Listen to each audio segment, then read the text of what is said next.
यदि त्रिभुज A B C सर्वांग सम है, त्रिभुज पी क्यू आर ए सी बराबर है 13x बराबर 3x प्लस 2, पी आर बराबर है 6x माइनस 13 तथा बी सी बराबर है 5x, तो क्यू आर का मान ज्ञात कीजिए। चलो ध्यान से समझ रहे हैं, है ना। दो त्रिभुज बनाते हैं, जैसे जैसे बोला है वैसे वैसे अपने को बनाना है। ये मान लो ए है, ये बी है, ये सी है, यही बोल रहे हैं। उसी प्रकार से एक त्रिभुज और क्या दिया है, ए बी सी हो गया, और दूसरा है पी क्यू आर। ये पी है, ये क्यू है, और ये आर है। दोनों क्या है, आपस में सर्वांग सम है बोल रहे। ठीक है, दोनों के दोनों सेम है, एक दूसरे को ढक सकते हैं। यहां तक आया समझ। ए बी का वैल्यू कितना दिया है अपने को, ए सी का वैल्यू कितना दिया है 3x माइनस प्लस 2। उसी प्रकार से क्यू आर का वैल्यू, पी आर का वैल्यू, पी क्यू का वैल्यू दिया, किसका वैल्यू, पी आर का वैल्यू कितना दिया है 6x माइनस 13, और किसका वैल्यू दिया है बीसी, बीसी कितना दिया बेटा 5x। ठीक है, तो क्वेश्चन किसका पूछ रहे हैं हमको, आंसर क्यू आर, मतलब ए वाला वैल्यू कितना होगा ये ज्ञात करना है, यही क्वेश्चन है।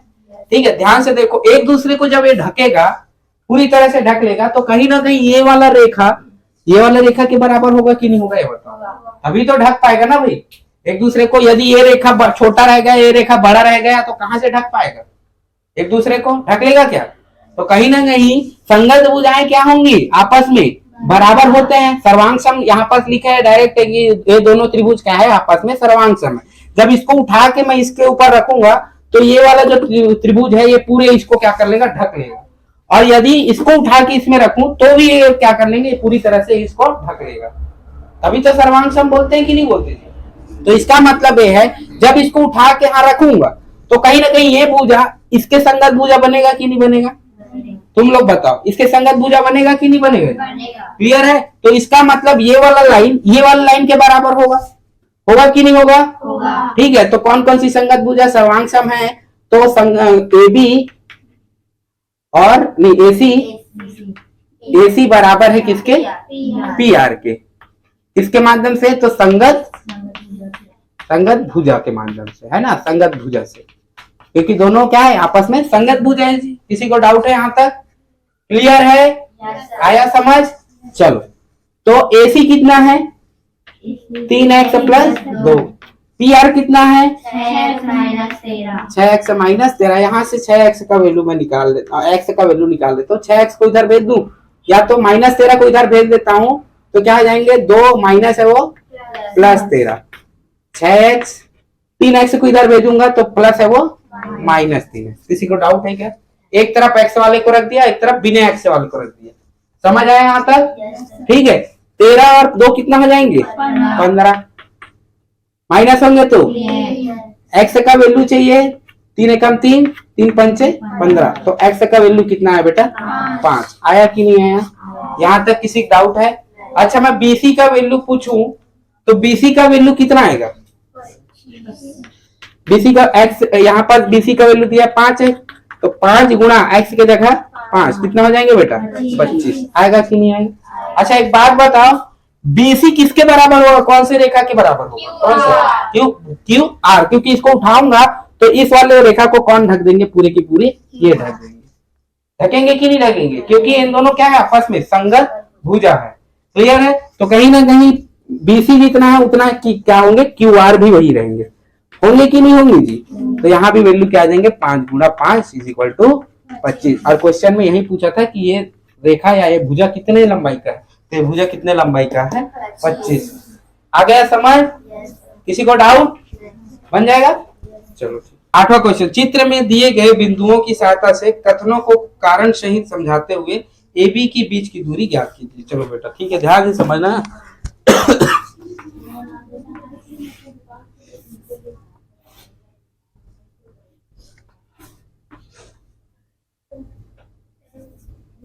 ठीक है, ये कितना है, ए बिंदु का क्या नाम है, सी, ये वाला बी, ये वाला ये वाला बी, यही है। अच्छा, दूरी बता दो बेटा, यहाँ पर इसका दूरी क्या कितना है, यहाँ से यहाँ तक का 210, और ये वाला 210, 100, 80। यही है क्वेश्चन में हमको पूछ रहा है CD कितना है 160 है। क्लियर है।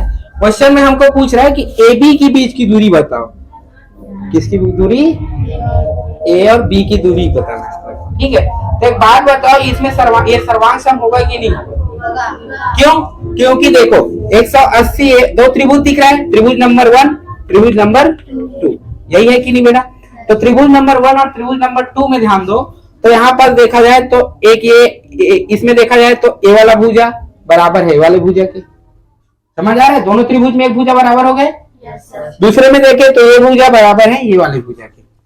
दो त्रिभुज दो भुजा बराबर हो गए, दो त्रिभुज के, ये वाला भुजा और ये वाला भुजा दोनों आपस में इधर बराबर है कि नहीं है? दो टोक भुजा मिल गया बराबर। अब तीसरे में देखते हैं, तीसरा क्या हो सकता है? तुम लोग को मैं बताया हूं कि तीसरा क्या होता है, जब किसी दो रेखाएं एक दूसरे को प्रतिच्छेद करते तो इनके शीर्षाभिमुख कोण क्या होते हैं? आपस में बराबर होते हैं। मतलब बेटा ये जितना एंगल का होगा इतना एंगल का ये भी होगा कि नहीं होगा? तो यहाँ पर भी तो यही कट हो रहा है क्या? तो ये जितने एंगल का होगा उतने एंगल का ये भी होगा कि नहीं होगा? तो इसका मतलब दो भुजा और एक कोण बराबर है कि नहीं? यहां तक आया, दो भुजा और एक कोण बराबर है। तो यहाँ पर क्या बन जाएंगे बेटा? है ना? तो यहाँ पर सर्वांग सम बन जाएंगे। कौन सा सर्वांग सम? देखो ध्यान से समझना ना, कौन कौन से एंगल दिए हैं तुमको। OA बराबर है किसके? OD के। ये क्या है? दिया है कि नहीं दिया? उसी प्रकार से BO बराबर OC, ये भी क्या है? दिया है। क्लियर है? अच्छा ये कोण के बारे में देखते हैं। तो कोण BOA बराबर होंगे किसके? कोण DOC होगा कि नहीं होगा? COD या DOC जैसे लिखना है लिख सकते हो, कोई दिक्कत नहीं। यहां तक आया समझ? क्लियर है? किसी को डाउट है? दोनों बराबर है किसके माध्यम से? तो शीर्षाभिमुख होंगे कि नहीं होंगे? जो कारण है बेटा उसको लिखना है तुम लोग को ना, शीर्षाभिमुख से। तो अतः ये क्या हो जाएंगे? कौन कौन से त्रिभुज? त्रिभुज AOB सर्वांग सम होंगे किसके? त्रिभुज COD होंगे कि नहीं होंगे? ये वाला त्रिभुज बराबर होंगे ये वाले त्रिभुज के, सर्वांग सम होंगे कि नहीं होंगे? तो एक बात बताओ, जब सर्वांग सम होता है तो संगत भुजा, इसकी संगत भुजा कौन है कि नहीं? समझ रहे हो ना मैं क्या बोल रहा हूँ? जब इसको ये सोचो कि इसको पलट के मैं ऐसे ला दूं, ये मान लो कागज का दो टुकड़ा, ऐसे टुकड़ा है डिजाइन में, इस वाले हिस्से को ऐसे पलट दूं तो इसका जो हिस्सा है वो किसमें आएंगे? इसमें आएंगे कि नहीं आएंगे? तो कहीं ना कहीं एक दूसरे ढक लेगा कि नहीं ढकेगा? तो ढकेगा कब? जब CD बराबर होगा किसके? AB के। होंगे कि नहीं होंगे? ठीक है। तो यहाँ पास देख लो बेटा, यहाँ पास लिख सकते हैं कि नहीं? CD बराबर होगा AB के। क्यों? तो यहाँ कारण लिखने ना, संगत भुजा है। सही बात है कि नहीं जी? संगत भुजा से, तो संगत भुजा से CD बराबर है AB के। तो CD का वैल्यू कितना है? 160। तो AB का वैल्यू भी कितना हो जाएंगे? 160। आया समझ? तो आंसर कितना आएंगे इसका? 160। कारण से ही बताया हूं पूरा, समझ आया? ठीक है। दूसरी चीज, इसमें सर्वांग सम पूछा जाता है। सर्वांग सम कौन सा लग रहा है यहाँ पर? SAS लग रहा है कि नहीं लग रहा है? यहाँ पर दूसरी चीज एक और कर सकते हो, यहाँ पर देखो SAS लग रहा है क्योंकि दो भुजा और एक कोण बराबर है कि नहीं? दूसरा चीज ये भी बोल सकते हो, यहाँ पर SSS भी बोल सकते हो, क्योंकि देखो ये भुजा बराबर है ये भुजा के, ये भुजा बराबर है ये भुजा के, ये भुजा बराबर है ये भुजा के। तीन भुजा बराबर है कि नहीं है? तो तीनों भुजा जब बराबर हो तो भी क्या कर सकते हो? SS नियम भी लगा सकते हो और SAS वाला नियम भी लगा सकते हो। ठीक है, दोनों तरीके से आ रहा है। यहां तक आया समझ? क्लियर है? किसी को डाउट? चलो बढ़िया है ना। 9वां क्वेश्चन, दो टीमों के दौड़ने के लिए विशेष व्यवस्था की गई है जिसमें एक टीम A से B तथा B से C दौड़ती है और C से पुनः A पर वापस आती है। इसी प्रकार दूसरी टीम C से दौड़ शुरू करती है तथा D से होते हुए B पर तथा B से पुनः C पर वापस आती है। AB समांतर है CD के। कोण A बराबर कोण D बराबर 90 है। तो बताइए क्या दोनों टीमों द्वारा तय की गई मैदानों की लंबाई समान होगी। ठीक है, ध्यान से देखना, उत्तर की भी व्याख्या करना अपने को। चलो पहले अपन मैदान बनाते हैं, है ना। तो मैदान दोनों टीमों के द्वारा तय की गई दूरी याद करना है। तो पहला जो टीम है बेटा, पहला टीम कहाँ से स्टार्ट, ये कौन सा बिंदु ए, ये वाला क्या है बी, अरे ठीक है। तो पहला बिंदु, पहला जो टीम है वो कहाँ से स्टार्ट करती है, ए से स्टार्ट करती है, कहाँ तक जाती है, बी तक, और बी से वापस कहाँ जाती है, सी तक, और सी से वापस कहाँ जाती है, ए तक। मतलब ऐसे जाके डायरेक्ट तो सी में आती है, ऐसे। ठीक है, यहां से चलना प्रारंभ किया अपन, ऐसे चले चले बी तक आए, बी से वापस सी तक आए, सी से वापस ए तक चले, यहां तक आया। यही प्रोसेस है ना, ए से बी, फिर बी से सी, फिर सी से ए, चलेगा कि नहीं चलेगा, यही चल रहा है पैटर्न। उसी प्रकार से दूसरा जो टीम है वो कहां से स्टार्ट करता है, सी से स्टार्ट करता है। तो सी से स्टार्ट करता है डी तक, फिर डी से बी तक, और बी से डायरेक्ट सी तक। मतलब ऐसे चलता है, ऐसे जाने के बाद फिर इधर, फिर यहाँ से। ठीक है, यहाँ तक आया समझ, किसी डाउट है, आ गया समझ जी। चलो दूसरा चीज देखते हैं इसमें। अच्छा बेटा, ये 90 अंश है बोला है ना, कोण ए और कोण डी, ये कितने डिग्री है, 90 डिग्री है कि नहीं जी, यहाँ तक आया समझ। अच्छा, ये समांतर कौन कौन सी रेखाएं हैं, ए बी समांतर है सी डी के। किसी को डाउट है, समझ आया यहाँ तक, किसी को डाउट है, ए बी समांतर है किसके, सी डी के। चलो ए बी जब समांतर है सी डी के, तो एक बात बताओ, क्या ये आयत नहीं बना रहा है, आयत बन रहा है कि नहीं बन रहा है। अब आयत बन रहा है बेटा, तो आयत में तुम लोग तो जानते हो क्या कि ये जितने लंबाई का होगा उतने लंबाई का ये भी होगा कि नहीं होगा, और ये जितने चौड़ाई का होगा उतने चौड़ाई का ये भी होगा कि नहीं होगा, क्योंकि आयत में क्या होता है, आमने सामने की भुजा क्या होती है, बराबर होती है। यहाँ तक आया समझ, किसी को डाउट है, क्या नहीं है ना। चलो अच्छा, एक बात बताओ, यदि मैं सिद्ध करना है ना अपने को, कौन पहली जो अपना टीम जो तय की गई है दूरी, और जो दूसरी टीम तय की गई है दूरी, वो दूरी सेम है कि नहीं है, ये सिद्ध करना है। ठीक है, अच्छा एक बात बताओ, यदि इसको मिटा दूं ना, चलो, तो दोनों टीम जो तय की गई दूरी है वो सेम है कि नहीं है, ये याद करना है अपने को। ठीक है, ध्यान से समझना।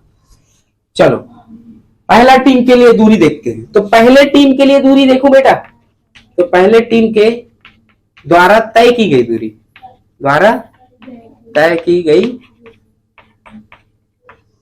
दूरी, ठीक है। अच्छा एक बात कर देता हूँ, ये वाला जो लंबाई है मैं मान लेता हूँ कितना है, जेड। ठीक है, एक्स वाई जेड मान लिया सब चीज को। ठीक है, चलो ध्यान से समझना, दूरी लिख दिया था क्या, दूरी है। चलो ध्यान दे, तो पहला जो टीम है ए से बी तक जाता है, ए से बी तक मतलब कितना दूरी तय किया वो, एक्स दूरी। फिर मतलब ऐसे कर लेता हूँ ना, ए से ए बी प्लस, फिर कहां से बी से सी, बी सी प्लस सी ए, होगा कि नहीं होगा, यहाँ यही दूरी तो तय किया है कि नहीं किया। यहाँ तक आया, ए बी का वैल्यू कितना बेटा, एक्स, बी सी का वैल्यू, सी ए का वैल्यू वाई, है कि नहीं, ये आ गया समीकरण एक। मतलब ये पहले टीम के द्वारा तय की गई दूरी है। ठीक है, यहां तक आया समझ। इसको मैं मान लेता हूँ D1 डिस्टेंस है ना, पहले टीम के लिए दूरी डिस्टेंस D1 है मान लीजिए। तो D1 का वैल्यू कितना है, X plus Y plus Z. समझ आ गया यहाँ तक। दूसरे टीम के लिए देखता हूँ, तो दूसरे टीम के लिए यहाँ लिख दूंगा कि माना दूसरा टीम कितना दूरी तय करता है, D2 दूरी तय करता है। ठीक है, यहाँ पर लिख लेना कि माना फर्स्ट टीम कितना दूरी तय करता है, D1 दूरी तय करता है। ठीक है, उसी प्रकार से ये D1 का वैल्यू इतना है, इसी प्रकार से दूसरी टीम द्वारा तय की गई दूरी कितना मान लेता हूं, दूरी मान लेता हूं D2। अच्छा D2 का वैल्यू कैसे लिखेंगे बेटा, ये कितना दूरी तय कर रहा है, पहले कहां से जाता है वो, C से D, कितना दूरी C से D, फिर D से B, फिर B से C, इतना दूरी तय किया है कि नहीं किया है। चलो तो CD का वैल्यू कितना है बेटा, DB का और BC का Z। देखो ध्यान से D2 और D1 क्या सेम नहीं दिख रहा है, दिख रहा है कि नहीं जी, देख लो समीकरण 1 और समीकरण 2 को देखो तो दोनों सेम दिख रहे हैं कि नहीं दिख रहे हैं, दिख रहा है कि नहीं। देखो अब ये मत बोला सर ये यहाँ पर एक्स सामने है, जेड को बीच में रख दिया, वाई को यहाँ पर वाई को बीच में रख दिया, ऐसे कुछ फर्क नहीं पड़ता। चलो तुम्हारे लिए ऐसे भी कर देते हैं, इसको सुधार देते हैं, तो इसको ऐसे लिख सकता हूँ X plus Z plus Y. अब ठीक है, अब ठीक है, कोई दिक्कत, तो अब सेम है कि नहीं है जी, ठीक है। तो क्या होंगे यहाँ पास हम लोग का पता चल गया कि हाँ सिद्ध यही करना था कि दोनों दूरी क्या है, समान है कि नहीं। तो हाँ सर दोनों दूरी क्या है, आपस में समान है, तय की गई दूरी क्या है, आपस में समान है। व्याख्या करते हुए बताया कि नहीं बताया, समझ आया। ऐसे लिखना है तुम लोग को। जब दो आयत में क्या होता है, आयत में जो सामने सामने की जो भुजा होती है वो क्या होती है, समांतर होती है, समझ आया। प्लस क्या होते हैं उनके 90 डिग्री का क्या बनते हैं, कोण बनते हैं, कोण बनते हैं कि नहीं बनते, 90 डिग्री का कोण भी बन रहा है। तो इनडायरेक्टली हम बोल सकते हैं कि ये क्या है, एक तरह से आयत है। और आयत में क्या होती है, दोनों भुज आमने सामने की भुजाएं क्या होती है बेटा, बराबर होती है। तो इस तरीके से मैं इसको x मान लिया तो ये भी x होगा, इसको y मान लिया तो ये भी y हो गया, ठीक है। इसको मैं मान लिया बीच वाले को z। आ गया समझ यहाँ तक, ठीक है। तो पहले टीम कहां से कहां तक जाती है, a से b, b से c और c से फिर से वापस a। तो a से b गया कितना, x दूरी तय किया, b से c गया कितना, z दूरी तय किया, फिर z से मतलब c से a गया कितना दूरी तय किया, y। तो सभी को जोड़ दूंगा x z y, मिल गया पहला दूरी। दूसरे टीम के लिए देखता हूं तो दूसरा टीम कहां से जाता है, सी से स्टार्ट करता है, सी से डी, डी से बी, बी से वापस सी। तो यहां से एक्स दूरी तय किया, फिर वाई दूरी, फिर जेड दूरी। तो इनडायरेक्टली D1 और D2 क्या हो रहे हैं, आपस में बराबर हो रहे हैं, समझ आया यहां तक। तो दोनों क्या होंगे, दोनों टीमों द्वारा तय की गई दूरी क्या होंगे बेटा, यहां से D1 बराबर D2 है, अतः क्या हो जाएंगे, यहां से दोनों टीम समान दूरी तय करेगी, दोनों टीम समान दूरी तय करेगी, समझ आया जी, तय करेगी। किसी को डाउट है क्या, आ गया समझ, चलो बढ़िया है, कुछ तो आया। चलो ध्यान से देखना बेटा, है ना। दो समांतर रेखाएं बोल रहे हैं, ठीक है, ऐसी है, इसको दो समांतर युग्म वाले रेखाएं ऐसे काट रहे हैं, मतलब ध्यान से समझना। ये ट्रेन का दो पटरी है, ट्रेन का पटरी ऐसे जा रहा है और एक ट्रेन का पटरी ऐसे जा रहा है, तो एक दूसरे को ऐसे क्रॉस करेंगे कि नहीं करेंगे। तो एक बात बताओ, ट्रेन का जो पटरी है ये ऐसे क्रॉस कर रहा है, तो ये जितने चौड़ाई का है उतना चौड़ाई का ये भी होगा कि नहीं होगा, ये समांतर है। कि ऐसा होता है ट्रेन का पटरी कभी साथ के साथ ऐसे सिकुड़ते जाता है, ऐसे नहीं मिलते जाना है, प्रतिच्छेद करते क्या, कभी नहीं करते। यदि एक ट्रेन ऐसे चल रहा है तो इसकी ये जो दूरी है हमेशा क्या रहेंगे बेटा, बराबर रहेंगे। तो ये जितना एंगल है उतने, ये जितना दूरी है उतना दूरी ये भी रहेगा कि नहीं रहेगा, ठीक है। यहाँ पर अब बोलोगे सर यहाँ पास तो ये ऐसे भी हो सकता था, मतलब ऐसे ऐसे, अब उसमें ऐसे कर दोगे तो फिर दिक्कत हो जाएगा, सर ये वाला दूरी ज्यादा हो गया, ये वाला कम हो गया, ऐसे नहीं। ये भी क्या है बोल रहे हैं ट्रेन कि ये भी जो रेखा है ये भी क्या है, आपस में समांतर है, समांतर है कि नहीं जी। ये भी एक दूसरे कभी नहीं काटेगा, ये भी एक दूसरे कभी नहीं काटेगा। तो इसका मतलब है बेटा कि ये जितना दूरी का होगा उतना दूरी का क्या होगा, डिस्टेंस का, ये भी उतने ही लंबाई का होगा, होगा कि नहीं होगा। ये जितने लंबाई का होगा उतनी लंबाई का ये भी होगा कि नहीं होगा। आया समझ यहां तक, क्लियर है। तो सिद्ध हमें को क्या करना था, अच्छा नामकरण कर दो, ये क्या है बेटा, ये कौन सा बिंदु है, बी, ये है बी, हाँ जो भी हो, ये सी और डी, और ये ए। तो अपने को सिद्ध क्या करना था, त्रिभुज, क्या सिद्ध करना है कि क्या करना है, हाँ वो रेखा का नाम है ना बेटा, कोई दिक्कत नहीं। ये एल है मान लेता हूँ एम, और ये क्या है मान लेता हूँ क्यू, पी, जो भी हो कोई दिक्कत नहीं। ये रेखा है एक प्रकार का, ट्रेन का पटरी जा रहा है अपने हिसाब से, ऐसे कटान बिंदु मिला, उसको अपने को इतने से काम है, कोई दिक्कत नहीं। यहाँ तक आया समझ? ठीक है, एक प्रकार का रेखा का ही नाम है, कोई दिक्कत नहीं। चलो, तो त्रिभुज क्या सिद्ध करना है हमें? त्रिभुज ए बी सी सर्वांग सम है किसके? त्रिभुज सी डी ए, है कि नहीं? यही सिद्ध करना है। ये वाला छोटा वाला त्रिभुज, फर्स्ट त्रिभुज सेकंड त्रिभुज से क्या है? सर्वांग सम है। एक दूसरे को पूरी तरह ढक लेंगे कि नहीं, ये पूछ रहे हैं। यहाँ तक आया समझ? किसी डाउट है? चलो ध्यान से समझना। और इसको क्या है? फ्लो चार्ट से बनाना है क्या? देखो क्वेश्चन में यही बोला है। तो फ्लो चार्ट में बेटा वही बोलते हैं कि कौन कौन से त्रिभुज क्या क्या लंबाई है, दिया है कि नहीं दिया है, ये सब बनाना रहता है। ठीक है, चलो तो इसमें देखते हैं, कारण लिखते हैं और उत्पत्ति देखते हैं क्या होता है, मतलब वो देखेंगे, है ना। तो यहाँ पर देखें तो कारण इसमें बार देख लेते हैं फ्लो चार्ट में। इसको बोलते हैं फ्लो चार्ट। ये है फ्लो चार्ट। ठीक है, ऐसे टाइप का डिब्बा में बनाना है, कोई दिक्कत नहीं है। चलो तो यहाँ पर ध्यान देना, एक डिब्बा में ऐसे फ्लो चार्ट के माध्यम से एक डिब्बे में बना देता हूं। यहाँ पर थोड़ा बड़ा बड़ा लिखना पड़ेगा रे। ठीक है, ध्यान से समझ। एडी बराबर होंगे किसके? बीसी के। एडी बराबर होंगे किसके? बीसी के। अब यहाँ पर कारण देखो, तो कारण क्या है? दोनों के दोनों क्या है? समांतर है। तो समांतर के नियम से, सही बात है कि नहीं? समांतर के नियम से भैया, समांतर के नियम से यही तो होगा ना। जब समांतर, जब ट्रेन का पटरी ऐसे जा रहा है तो ये जितना दूरी होगा उतना दूरी ये भी होगा। किसी को डाउट है? उसी प्रकार से दूसरा में चलते हैं। दूसरा डिब्बे में क्या बनाएंगे अपन? दूसरे डिब्बे में ए बी किसके बराबर है जी? डीसी के। सही बात है कि नहीं? ये भी किसके माध्यम से? तो ये भी है बेटा समांतर के नियम से। सही बात है कि नहीं? समांतर के नियम से, क्योंकि ये भी जैसे ऐसे जा रहा है तो ये जितना दूरी होगा उतना दूरी ये भी होगा। ऐसे थोड़ा होगा कि ट्रेन का पटरी ऐसे चल रहा है, इस वाले लाइन के लिए ऐसे मुड़ गया होगा, ट्रेन तो एक्सीडेंट हो जाएगा। आया समझ? क्लियर हो? तो हमेशा सेम रहेगा। आया समझ यहाँ तक? चलो, तो ये भी क्या होंगे? आपस में बराबर होंगे। चलो अभी इसको थोड़े से और इधर बना देते हैं एक डिब्बा। इसी को बोलते हैं बेटा क्या? Flow chart. ठीक है, अब ध्यान से देखना, एसी बराबर है एसी के। ये वाला रेखा देखो, इसमें भी आ रहा है, इसमें भी आ रहा है कि नहीं आ रहा है? कारण पूछा जाए तो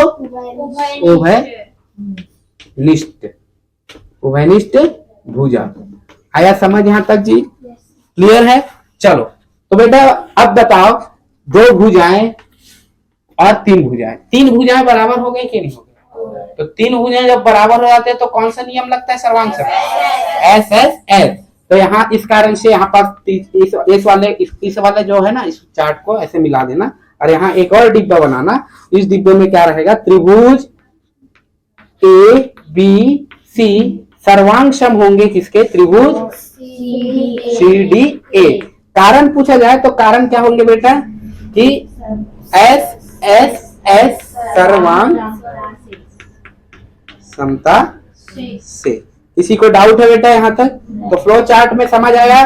तो ऐसे जो जो चीज दिया उसको पहले लिखेंगे, उसके बाद क्या करेंगे? लास्ट में अपने को तीन भुजा बराबर मिल गया। हाँ, तीन भुजा बराबर है भाई। तो तीन भुजा जब बराबर हो जाता है दो त्रिभुज के, तो क्या कौन सा नियम फॉलो करता है उसमें? एस एस एस वाला नियम फॉलो करता है। किसी को डाउट है यहाँ तक? आया समझ जी?